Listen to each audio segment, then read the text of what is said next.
죽으셨느니라. 아멘. 거룩하신 하나님의 말씀입니다. 모두 자리에 앉으시겠습니다.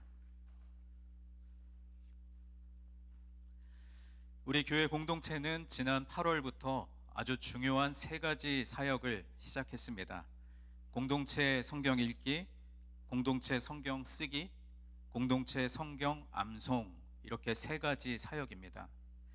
제가 지난 7월 말에 잠시 한 주간의 쉼을 가지면서 하나님께서 제게 주신 마음이 있었습니다. 1년 넘게 이어지는 임시 처소에서의 예배와 또 담임 목사님의 부재 가운데 광야의 여정을 통과하는 우리 유니온 교회 공동체가 다시 회복해야 할 사명은 바로 하나님의 말씀 앞에 올바로 서는 것이라는 마음이었습니다. 이스라엘 백성들이 하나님을 떠났을 때 다시 돌아오게 하신 것은 바로 말씀의 자리, 예배의 자리를 회복하는 일이었습니다. 마찬가지로 우리 교회 공동체도 이 광야의 여정을 통과하는 동안 우왕좌왕하며 갈 길을 찾지 못하고 또 깨어진 마음들로 인해서 모일 때마다 교회에 대한 또 어떤 사람에 대한 저마다의 부정적인 마음과 생각들을 토로하는 것을 보며 이 부정적 에너지를 긍정적인 에너지로 전환하면 좋겠다는 마음으로 이 공동체 성경 읽기, 공동체 성경 쓰기, 그리고 암송하기 사역을 시작한 것입니다. 물론 이미 개인적으로 본인의 신앙을 지키기 위해서 개인 기도와 성경 읽기를 계속 해온 분들도 계셨지만 이 공동체가 함께 성경 읽기와 쓰기 그리고 암송하기를 하면서 우리 교회 공동체에게 주시는 하나님의 말씀과 그 하나님의 마음을 품고 함께 한 걸음씩 나아가면 좋겠다는 소망이 있었습니다. 그리고 참 감사하게도 이 사역에 동참하고자 하는 분들이 제가 예상하고 기대했던 것보다 더 많았고, 한 달이 지난 지금도 공동체 성경 읽기에 60여 명, 또 공동체 성경 쓰기에도 60여 명, 이렇게 겹치는 분을 제외하더라도 80여 명이 넘는 분이 이 귀한 사역에 함께 동참하고 계십니다. 여러분, 사실 우리가 그리스도인으로 신앙생활을 하면서 성경을 읽는 일과 쓰는 일, 그리고 암송하는 일은 어떤 특별한 행위가 아니라 우리가 우리 육신의 생명을 유지하기 위해서 숨을 쉬고 밥을 먹는 것처럼 우리의 영적인 생명이 소멸하지 않도록 매일 하나님의 말씀을 가까이 해야 한다는 것을 이미 알지만 사실은 우리의 일상의 삶에서 매일 그렇게 살아가지 못하기 때문에 이번에 이 계기를 통해서 다시 말씀 앞으로 나아가는 노력이 필요합니다. 저는 이번에 이 세 가지 사역을 준비하고 진행하면서 참여하시는 모든 분이 다 같은 마음을 품고 있음을 느꼈습니다. 자신의 신앙뿐 아니라 교회 공동체가 하나님의 말씀을 중심으로 바로 서 있어야 한다는 마음에 같은 뜻을 품고 함께 이 일을 해 나가야 한다는 의지가 높은 참여율로 표현되었다고 생각합니다.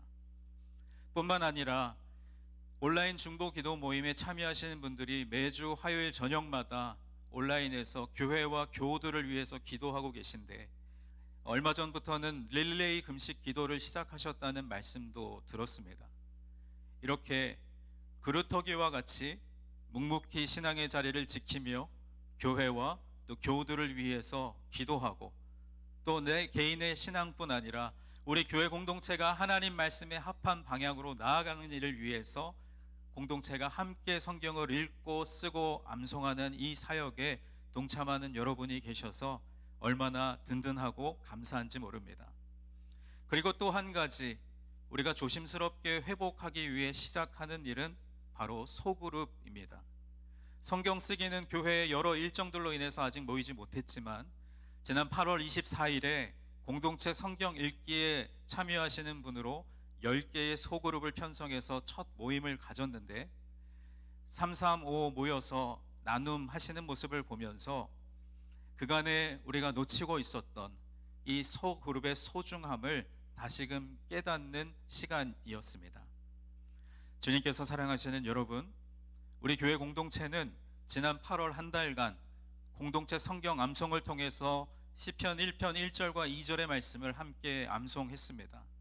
복 있는 사람은 악인들의 꾀를 따르지 아니하며 죄인들의 길에 서지 아니하며 오만한 자들의 자리에 앉지 아니하고 오직 여호와의 율법을 즐거워하여 그의 율법을 주야로 묵상하는도다. 아멘. 이 말씀을 암송하는 내내 우리 모두가 악인들의 꾀를 따르지 않으며 죄인들의 길에 서지 않으며 오만한 자들의 자리에 앉지 않고 오직 하나님의 말씀을 즐거워하여 그 말씀을 주야로 묵상하며 복 있는 사람이 되기를 소망했습니다. 공동체 성경 읽기와 쓰기 그리고 암송에 모두 참여하시는 어떤 성도님께서 저에게 이런 고백을 하셨습니다. 목사님, 요즘 매일매일 말씀으로 충만한 삶을 보내고 있어서 정말 행복합니다. 어쩌면 우리 교회와 또 저에게 꼭 필요한 말씀을 이렇게 보게 하시는지 쓰게 하시는지 정말 하나님께 감사할 따름입니다 라는 고백이었습니다. 그렇습니다, 여러분. 하나님의 말씀을 가까이 하는 것이 복입니다. 말씀을 즐거워하여 그 말씀을 주야로 묵상하는 자는 악인들의 꾀를 따르지 않고 죄인들의 길에 서지 않으며 오만한 자들의 자리에 앉지 않고 복 있는 사람이 될 줄로 믿습니다. 그리고 이제 9월 한 달간 우리 교회 공동체는 갈라디아서 2장 20절 말씀을 함께 암송합니다. 나는 죽고 예수로 사는 삶, 이것이 우리 모두가 함께 힘써야 할 신앙의 모습입니다. 바울이 갈라디아 교회에 편지하면서 왜 이러한 고백을 하였는지 오늘 본문의 말씀 속에서 함께 찾아보고 이 말씀이 우리 교회 공동체에게 새겨지는 9월 한 달이 되기를 간절히 소망합니다. 바울이 이 편지를 쓸 당시의 유대인들은 자신들이 하나님의 말씀인 율법을 소유하고 있고 그 율법을 준수하며 살아가기 때문에 스스로 의롭다고 생각했습니다. 반면에 율법을 가지지 않고 있는 이방인들에 대해서는 죄로 가득한 불의한 사람들이라고 생각했습니다. 이러한 이해 가운데 유대인들은 이방인들과 식사 교제하는 것을 금지했습니다. 만약 어느 유대인이 이방인과 식사 교제를 하다가 다른 유대인에게 들키게 되면 그것은 책망받을 일이었습니다. 그러나 예수 그리스도의 복음은 유대인과 이방인을 구분짓지 않습니다. 예수님께서 그 둘 사이의 벽을 허무셨기 때문입니다. 유대인뿐 아니라 이방인들도 예수 그리스도를 믿음으로 말미암아 의로운 존재가 될 수 있습니다. 따라서 바울은 비록 유대인이지만 복음을 통해 이방인들 속으로 들어가서 그들과 함께 교제하며 복음을 전파했던 것입니다.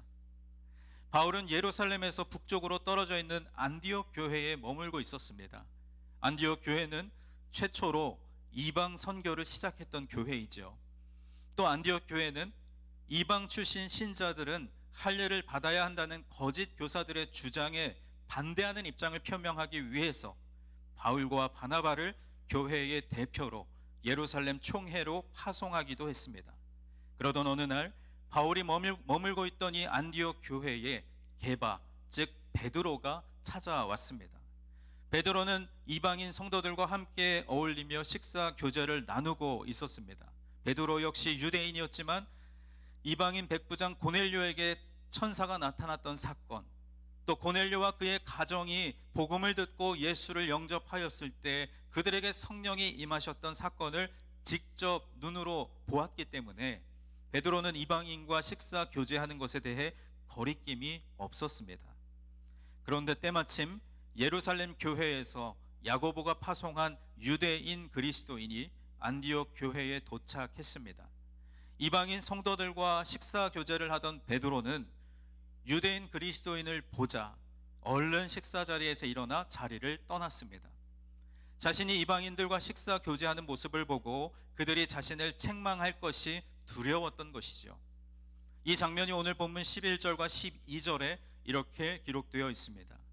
게바가 안디옥에 이르렀을 때에 책망받을 일이 있기로 내가 그를 대면하여 책망하였노라. 야고보에게서 온 어떤 이들이 이르기 전에 게바가 이방인과 함께 먹다가 그들이 오매 그가 할례자들을 두려워하여 떠나 물러가매라고 말씀하죠.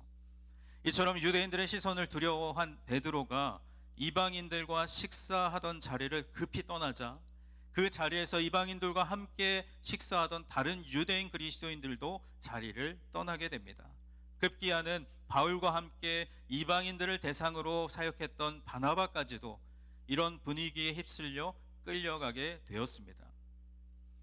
여러분, 이처럼 교회 안에 세움을 받은 리더 한 사람이 무너지기 시작하면 공동체 전체가 무너집니다. 교회에서도 리더로 세움을 받은 목회자나 장로 또 어떤 직분자 한 사람이 넘어지면 교회 전체가 혼란에 빠지게 됩니다. 리더 베드로가 보여준 본을 그 아래 사람들이 다 따라갔습니다. 만약에 베드로가 그저 일반적인 그리스도인이었다면 크게 이슈가 되지 않았을 것입니다.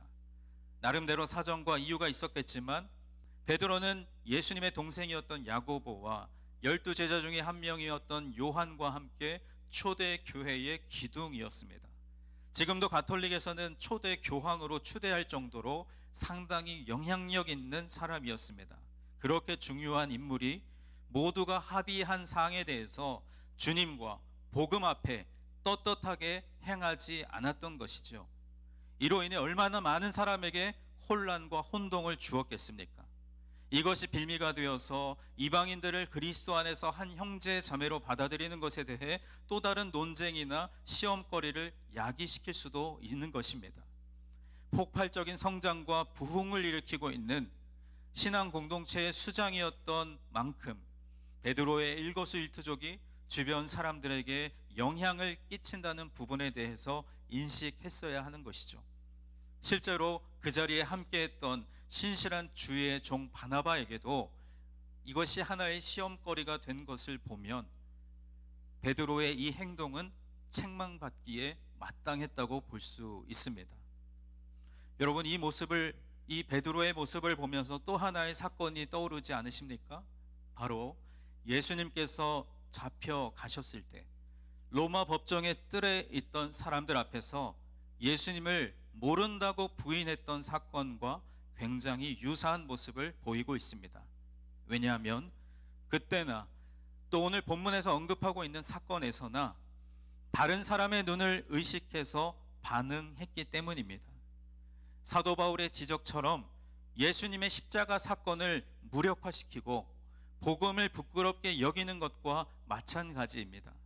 사람을 두려워했다는 이 표현을 볼 때 어떤 관점에서는 하나님보다 사람들의 평가에 더욱 집중했던 이 모습이 그 안에 있었던 것입니다. 주님께서 사랑하시는 여러분, 우리가 이 베드로의 모습 속에서 깨달아야 할 것이 무엇입니까? 우리 또한 깨어있지 않고 복음에 붙들려 있지 않으면 언제든지 넘어질 수 있는 존재라는 사실을 우리는 기억해야 합니다. 그것이 우리가 어떤 상황에 있어도 미혹당하지 않고 믿음과 신앙을 유지할 수 있는 비결입니다. 우리 중에도 하나님을 믿노라 하면서 사람들의 시선과 평가에 흔들리는 사람들이 있습니다. 내가 믿음대로, 내가 받은 말씀대로 살아가야 한다고 고백하면서도 내가 지금 이렇게 말하면, 내가 지금 이렇게 행동하면 저 사람과 나의 관계가 혹시 망가지지 않을까? 저 사람이 듣기에 좋은 말을 내가 해야 하지 않을까? 그렇게 눈치 보며 그 중심을 잃어버리는 사람들이 있습니다. 바라기는 우리 모두가 이 베드로의 모습을 반면 교사로 삼아 말씀 앞에 바로 서는 우리 모두가 되기를 주님의 이름으로 간절히 축원합니다. 이 모습을 곁에서 지켜보던 바울은 저들이 믿고 고백하는 복음의 진리를 따라 행하지 않는 모습을 보고 모든 사람이 지켜보는 가운데 베드로를 책망했습니다. 그것이 오늘 본문 14절의 말씀입니다. 우리 말씀을 다 같이 함께 읽겠습니다. 그러므로 나는 그들이 복음의 진리를 따라 바르게 행하지 아니함을 보고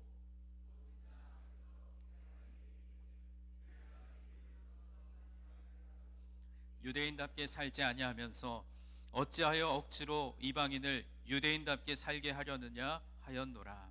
아멘. 본래 베드로는 율법을 받은 유대인으로서 그 역시 율법에 매여 살아가던 사람이었습니다.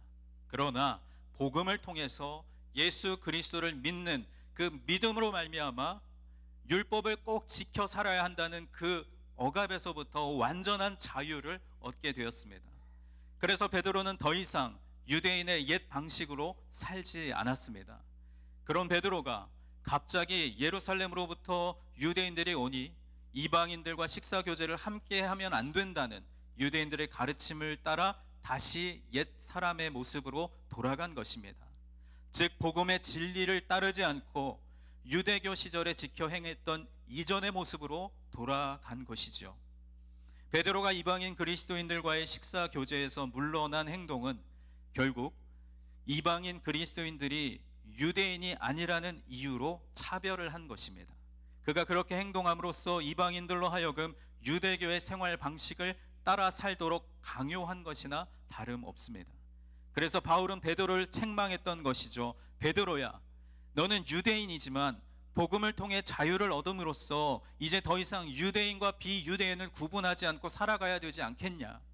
그랬던 네가 어찌하여 비유대인들과의 식사 자리를 피함으로써 그들로 하여금 유대인처럼 살아가도록 하려 하느냐라고 말하면서 바울은 베드로가 복음의 진리를 거슬러 행동했던 부분을 지적하며 그를 책망했습니다. 바울이 사도 베드로를 책망했던 이 사건을 통해 우리는 여전히 초대교회 내에 남아있던 유대교가 가르친 율법주의의 뿌리가 아주 깊다는 사실을 알 수 있습니다. 이어서 바울은 유대교가 가르치는 율법주의와 복음에 가르치는 내용이 어떻게 다른지 정리해주고 있는데, 먼저 오늘 본문 15절에 바울은 본래 자기 자신도 율법에 매여있던 유대인이었음을 고백합니다. 우리는 본래 유대인이요 이방 죄인이 아니로되. 바울도 유대인의 삶의 방식인 율법을 준수해야만 하나님의 의로운 백성이 될 수 있다고 믿었습니다. 유대인의 시각에서 보면 하나님도 모르고 율법도 없는 이방인들은 그저 죄인이었습니다. 그리고 이어지는 16절에서 바울은 유대인들이 강조하는 율법의 한계를 드러내고 있습니다. 사람이 의롭게 되는 것은 율법의 행위로 말미암음이 아니요 오직 예수 그리스도를 믿음으로 말미암은 줄 알므로 우리도 그리스도 예수를 믿나니 이는 우리가 율법의 행위로서가 아니고 그리스도를 믿음으로써 의롭다함을 얻으려 함이라. 율법의 행위로서는 의롭다함을 얻을 육체가 없느니라. 아멘. 여러분, 이 말씀은 바울이 전달하고자 하는 핵심 메시지를 요약하고 있습니다. 이 말씀을 보시면, 제가 조금 다른 글씨체로 표현된 부분을 보시면 이 말씀에서 3번 반복되는 2가지 표현이 있습니다. 바로 율법의 행위 그리고 의롭다함입니다. 바울은 사람이 의롭게 되는 것은 율법을 지키는 노력에 의한 것이 아니라는 것을 강조합니다. 유대인들이 그토록 자랑하던 그들의 율법이 그들을 의롭게 만들어줄 수 없습니다. 바울은 오직 예수 그리스도를 믿는 믿음만이 사람을 의롭게 한다고 고백한 것입니다. 정리하자면 사람이 의롭게 되는 방법은 율법 조항들을 지키는 행위에서 비롯된 것이 아니라 오직 예수 그리스도를 믿는 믿음을 통해서만 가능하다는 것이 바울의 주장이었습니다. 그렇기 때문에 바울은 16절 중반부에서 우리도 예수 그리스도를 믿나니라고 고백한 것입니다. 바울 자신도 율법의 행위를 통해서 의롭다함을 얻으려 하지 않습니다. 그는 오직 그리스도를 믿음으로써 의롭다함을 얻으려고 했습니다. 왜냐하면 16절 마지막 말씀대로 율법의 행위를 지킴으로써 의롭다함을 얻을 사람은 이 세상에 아무도 없기 때문입니다. 율법의 행위가 아닌 예수 그리스도를 믿는 믿음으로써 사람이 의롭게 될 수 있다. 이것이 바로 갈라디아서의 핵심 메시지입니다. 그리고 이어지는 오늘 본문 17절 말씀을 우리 다 함께 읽어보겠습니다. 만일 우리가 그리스도 안에서 의롭게 되려 하다가 죄인으로 드러나면 그리스도께서 죄를 짓게 하는 자냐? 결코 그럴 수 없느니라. 아멘. 바울은 예수님을 믿음으로 말미암아 하나님 앞에서 의롭게 된다는 것을 확신하며 율법의 모든 규례에서 자유를 얻은 사람이 이방인과 음식을 함께 먹는 일로 말미암아 죄인이 되는 일은 결코 없을 것이라고 말합니다. 왜냐하면 만일 한 사람이 예수님을 믿었음에도 불구하고 그가 계속해서 모든 율법의 요구를 지켜야만 의롭게 된다고 가정하면 결국에는 예수님께서 그를 믿고 따르는 모든 자들이 죄를 짓게 만드는 분이라는 결론에 이르게 되기 때문이죠. 바울은 결코 예수님은 우리가 죄를 범하도록 조장하는 분이 아니라고 반박합니다. 그래서 오늘 본문 18절에서 이렇게 말씀하죠. 만일 내가 헐었던 것을 다시 세우면 내가 나를 범법한 자로 만드는 것이라. 바울은 만일 그가 예수님께서 십자가 위에서 허무셨던 율법주의를 다시 세우면 그 스스로가 범법자가 되는 것이라고 말한 것이죠. 이제 바울은 우리 교회 공동체가 9월 한 달간 함께 암송하는 성경 구절인 갈라디아서 2장 20절 말씀에서 자신이 그리스도와 함께 율법에 대하여는 죽었고 이제 하나님을 위하여 새로운 삶을 살도록 변화받았음을 고백합니다. 우리 이 말씀을 다시 한번 고백하겠습니다. 내가 그리스도와 함께 십자가에 못 박혔나니 그런즉 이제는 내가 사는 것이 아니요 오직 내 안에 그리스도께서 사시는 것이라. 이제 내가 육체 가운데 사는 것은 나를 사랑하사 나를 위하여 자기 자신을 버리신 하나님의 아들을 믿는 믿음 안에서 사는 것이라. 아멘. 바울은 율법의 행위들을 준수함으로써 의롭게 되려는 모든 시도들을 내려놓았습니다. 왜냐하면 그리스도와 함께 십자가에 못 박힘으로써 율법에 대하여는 죽었기 때문입니다. 이제 바울이 살아가는 이유는 그를 사랑하사 자기 몸을 버리신 하나님의 아들 예수 그리스도를 믿는 믿음 때문입니다. 바울은 바로 그 믿음으로 말미암아 의롭다함을 얻었습니다. 바울은 이처럼 모든 믿는 자에게 의롭다함을 주시는 하나님의 은혜를 다시 율법을 지키는 행위로 돌아감으로써 패하지 않겠다고 단호하게 말합니다. 왜냐하면 만일 사람이 의롭게 되는 것이 율법으로 말미암은 것이면 죄인을 구원하시기 위한 예수님의 십자가의 죽음은 헛된 것이 되기 때문입니다. 그래서 오늘 본문 마지막 21절은 이렇게 말씀합니다. 내가 하나님의 은혜를 패하지 아니하노니 만일 의롭게 되는 것이 율법으로 말미암으면 그리스도께서 헛되이 죽으셨느니라. 주님께서 사랑하시는 여러분, 율법의 가르침은 유대인의 삶의 방식을 받아들이고 율법의 가치를 따라 살아갈 때에만 의롭게 될 수 있다는 것이었습니다. 그러나 바울은 사람이 의롭게 되는 길은 오직 예수 그리스도를 믿는 믿음으로 말미암는다고 고백합니다. 이것이 그가 예수님께 받은 복음이고 온 교회가 함께 목숨을 걸고 사수하며 증거했던 복음입니다. 우리를 구원하시기 위해서 십자가에서 죽으신 예수 그리스도의 놀라운 은혜와 아버지 하나님의 크신 사랑을 감사하고 찬양하며 오직 예수 그리스도를 믿음으로 말미암아 하나님 앞에서 의롭다함을 이루는 저와 여러분 모두가 되기를 간절히 소망합니다. 이제 오늘의 말씀을 정리하겠습니다. 바울은 오늘 본문 20절에서 우리가 너무나 잘 아는 아주 멋진 고백을 합니다. 20절 말씀을 짧게 요약하면 오늘 설교의 제목대로 나는 죽고 예수로 사는 삶이라고 정리할 수 있습니다. 이것은 단순한 종교적인 수사가 아니라 기독교 신앙의 핵심적인 개념을 담고 있습니다. 말씀을 마치면서 나는 죽고 예수로 사는 삶이 무엇을 의미하는지 네 가지로 살펴보려고 합니다. 먼저 첫째, 나는 죽고 예수로 사는 삶은 자기를 부인하는 것입니다. 성경에서는 우리가 자신의 죄된 본성과 욕망 그리고 세상적인 가치관을 내려놓고 그 대신에 예수 그리스도의 가르침과 삶의 방식을 따르라고 요구합니다. 그래서 예수님은 마태복음 16장 24절에서도 예수께서 제자들에게 이르시되 누구든지 나를 따라오려거든 자기를 부인하고 자기 십자가를 지고 나를 따를 것이니라고 말씀하셨습니다.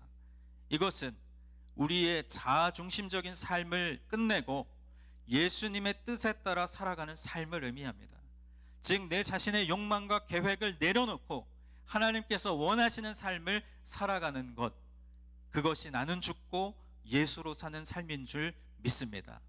두 번째, 나는 죽고 예수로 사는 삶은 예수 그리스도가 우리 삶의 중심이 되시고 그의 삶과 그의 가르침이 지금 나의 행동과 결정 그리고 모든 생각의 기준이 되는 것을 의미합니다. 바울은 오늘 본문 20절 전반부에서 이렇게 고백합니다. 내가 그리스도와 함께 십자가에 못 박혔나니 그런즉 이제는 내가 사는 것이 아니요 오직 내 안에 그리스도께서 사시는 것이라. 여러분, 이 구절은 신앙인이 자신의 옛 모습, 옛 자아를 벗어버리고 예수님 안에서 새로운 생명을 얻었음을 표현하는 것입니다. 이 새로운 삶은 예수님이 주도하시는 삶이며 그분의 사랑과 은혜를 바탕으로 살아가는 것, 그것이 바로 나는 죽고 예수로 사는 삶의 두 번째 의미입니다. 셋째로, 나는 죽고 예수로 사는 삶은 믿음으로 사는 삶을 의미합니다. 예수님을 믿고 따르는 사람은 더 이상 자신의 능력이나 힘을 의지하지 않고 예수님을 통해 모든 것을 가능하게 하시는 하나님의 능력을 믿습니다. 이는 삶의 어려움이나 도전 속에서도 예수님이 언제나 나와 함께 하시며 그분이 우리의 삶을 이끌어 주신다는 확신을 갖는 것입니다. 고로 나는 죽고 예수로 사는 삶은 믿음으로 살아가는 삶인 줄 믿습니다. 마지막 네 번째, 나는 죽고 예수로 사는 삶을 살아갈 때 우리는 성령의 열매를 맺게 됩니다. 갈라디아서 5장 22절과 23절의 말씀, 우리가 너무나 잘 아는 말씀이죠. 오직 성령의 열매는 사랑과 희락과 화평과 오래 참음과 자비와 양선과 충성과 온유와 절제니 이 같은 것을 금지할 법이 없느니라.